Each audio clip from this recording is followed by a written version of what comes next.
Salut, c'est Raphaël Oma. Bienvenue dans Le Smoothie, votre podcast de préparation mentale. Je vous donne rendez-vous chaque mercredi pour partager ensemble un smoothie et voir quels sont les ingrédients nous permettant d'améliorer notre bien-être et nos performances. Belle écoute. Salut smootheur, salut smousseuse, j'espère vraiment que tu vas bien. Lorsque tu écoutes ce 225e épisode du smoothie, et toi, tu passes quand ? Et on pourrait rajouter comme sous-titre, peut-être pour donner un peu plus de clarté, se dire oui pour mieux dire oui aux autres. Alors vraiment, en cette période de rentrée scolaire, en tout cas moi j'enregistre là ces épisodes, on va dire sur septembre, j'ai vraiment décidé de te chouchouter. La semaine dernière, épisode 224, si je ne me trompe pas, je parlais de l'intérêt de faire une pause. L'intérêt de prendre une pause de temps en temps et encore une fois de ne pas voir la pause que comme des grandes vacances, mais d'intégrer y compris des micro-pauses et on a vu l'intérêt de ceci. Aujourd'hui, je reviens sur l'intérêt de te prioriser, de te mettre en avant.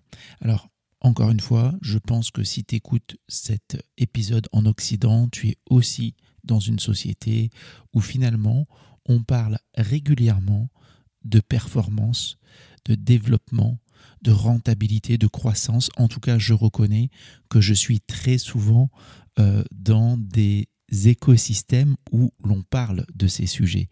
Finalement, que l'on soit dans le monde de l'entreprise, dans le monde du sport, voire dans le monde de la formation.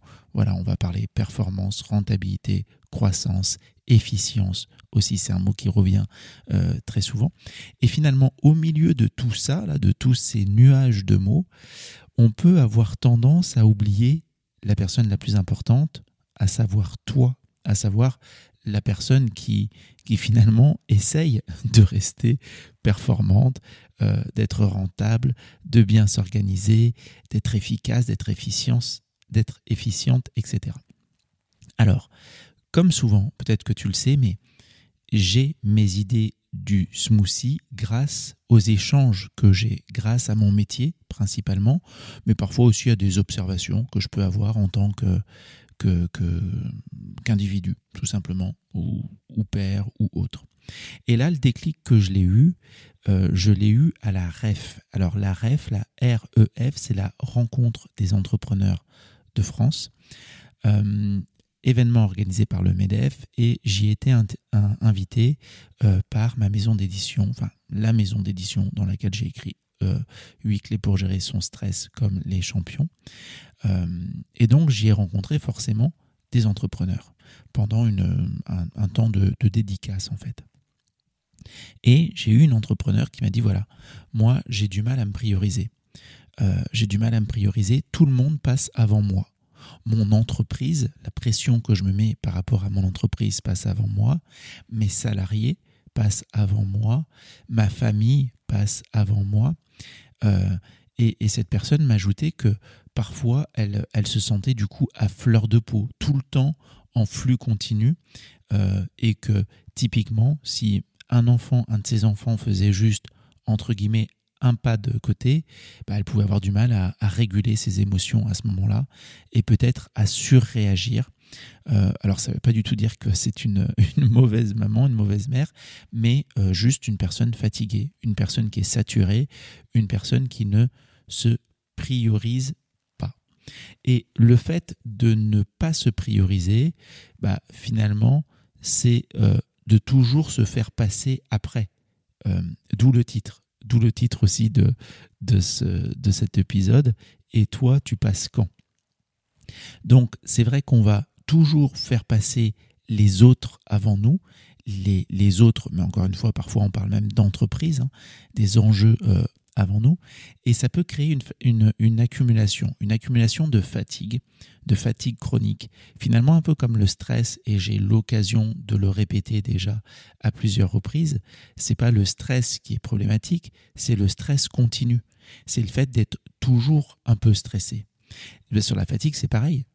Aller faire de temps en temps une grosse séance de sport, bosser fort de temps en temps, c'est pas un problème. Si après on a du repos, si après on a une pause, si après on a un moment pour soi où on peut se régénérer.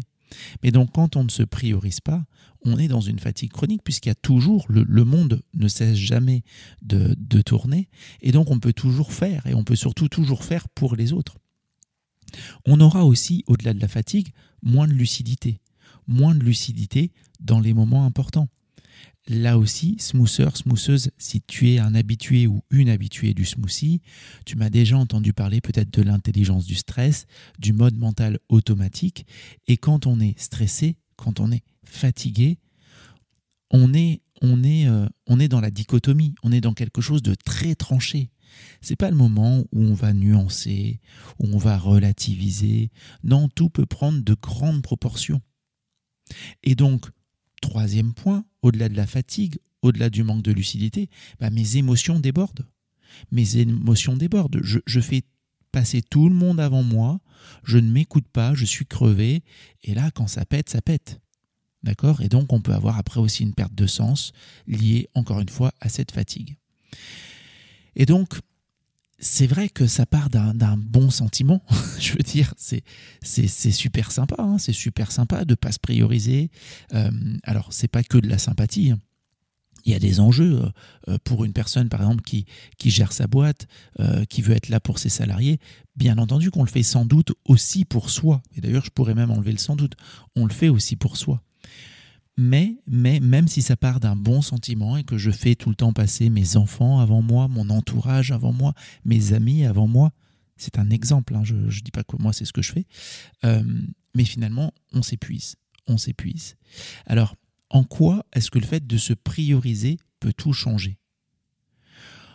Déjà, quand tu te priorises, tu te fais du bien.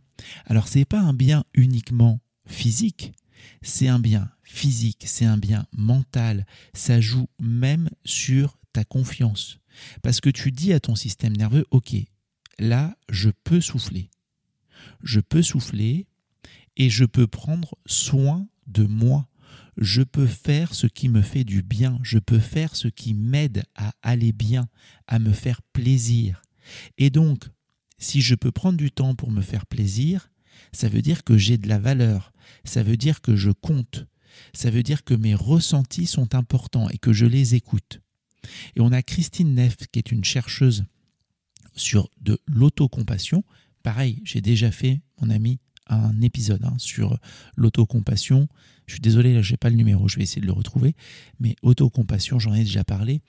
Et le fait de reconnaître un moment, donc de compatir, de partager l'apathie, la douleur. Donc l'autocompassion ou la maladie, ça va jouer donc sur mon estime, ça va jouer sur ma régulation émotionnelle et ça va jouer aussi sur la qualité de mes relations. Parce qu'en fait, je ne fais pas que être un pompier de service à courir de partout dès qu'il y a un incendie. Non, je prends du temps pour moi, je m'accorde du temps, je m'accorde de la valeur. Je m'accorde des temps où je suis acteur ou actrice personnelle juste pour mon plaisir. Et donc, encore une fois, ça joue sur mon estime et ça joue sur les sujets que je peux avoir. Ça joue sur les conversations parce que je ne suis plus dans une posture de bon samaritain, de sacrifice permanent. Je deviens acteur ou actrice de ma vie et pas juste un spectateur épuisé qui court de partout dès qu'il y a une fuite. Voilà, on a parlé de l'incendie, maintenant on parle de la fuite d'eau et du plombier qui irait colmater tous les trous. Bon, je suis pas plombier, quoi. Tu l'as compris. Et ça me fait penser finalement, cette discussion que j'ai eue avec cet entrepreneur à la REF me fait penser à un petit concept que j'avais créé il y a quelques années. Donc j'accompagne régulièrement des entrepreneurs et j'étais encore à Angers. Et j'avais une discussion avec un entrepreneur qui est aussi un ami, mais là nous étions dans un cadre, enfin c'est devenu après un ami 10 ans plus tard, ça fait 10 ans, bref. Et donc voilà, j'avais cette personne en coaching. Et il se trouve qu'à ce moment-là, je préparais un Ironman. je lui ai expliqué pourquoi je le faisais, les avantages que j'y trouvais. Bien entendu qu'il y a aussi des inconvénients, certaines contraintes, etc. Mais il y avait des avantages évidents pour moi. Et là, cet entrepreneur me dit, et c'était sincère, c'était avec sa vision du monde, c'était avec ses lunettes et ses baskets. Il me dit, moi, je ne pourrais jamais faire un Ironman parce que je ne suis pas assez égoïste pour ça. Et il faut être égoïste pour faire un Ironman. Et je comprends tout à fait son point de vue, je le comprenais déjà. Et je lui ai dit, écoute, moi je pense que je suis un égoïste généreux. C'est parce que j'ai ces moments d'égoïsme, c'est parce que j'ai ces moments où je vais me prioriser. Alors à l'époque c'était avec un Ironman. Aujourd'hui il est vrai que là je ne prépare pas des Ironman, mais je vais aller faire un footing, je vais aller un peu à la salle de sport, je vais aller me poser dans une rivière, je vais peut-être faire un peu de guitare ou de ukulélé, plus du ukulélé maintenant que de la guitare. Mais donc oui, dans ces moments-là on est égoïste, c'est-à-dire qu'on prend un temps pour soi. Et en même temps, ce concept de l'égoïste généreux, c'est parce que je suis égoïste un temps dans la journée que je peux être généreux après.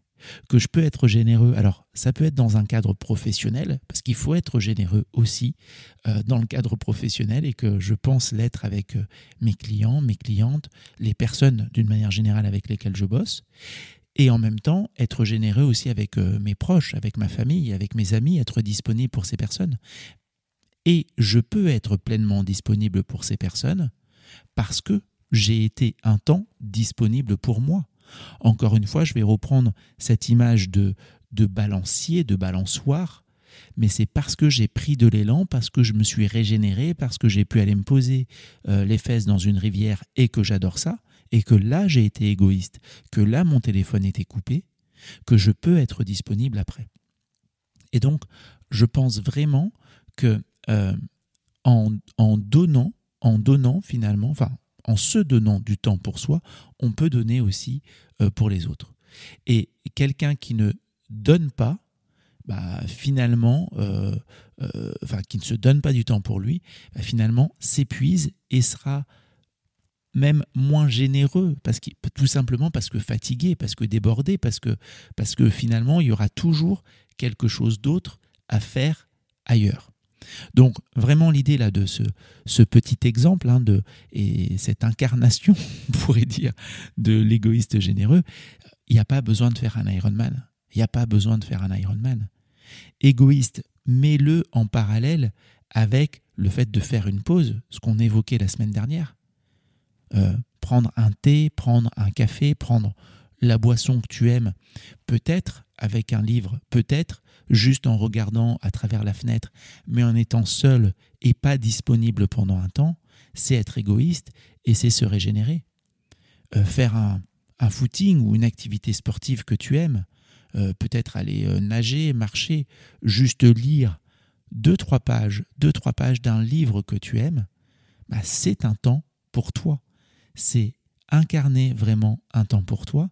Et en parlant de vraiment d'incarner, d'avoir ces moments pour toi, moi je te conseillerais de prendre un rendez-vous avec toi exactement comme tu prends un rendez-vous avec quelqu'un d'autre. C'est-à-dire de le marquer dans ton agenda. Et ça, c'est un temps pour toi, un temps qui t'est dédié. Voilà. J'espère vraiment que ce 225e épisode du Smoothie t'a plu. Et toi, tu passes quand ? Si tu ne sais pas par où commencer, je te propose aussi une autre piste.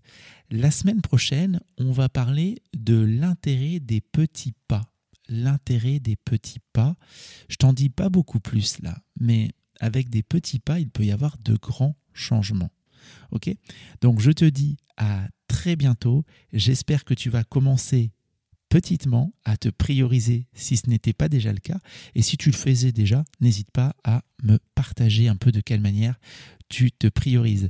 Je te souhaite une très belle fin de journée. Je te dis à bientôt. Salut. Merci d'avoir écouté cet épisode jusqu'au bout. Ce smoothie vous a plu? Alors partagez-le avec des proches ou mettez-nous la note de 5 étoiles sur votre plateforme d'écoute. Et si vous le souhaitez, poursuivons la dégustation de smoothie ou échangeons sur les réseaux. Je serai ravi d'avoir vos retours et vos questions.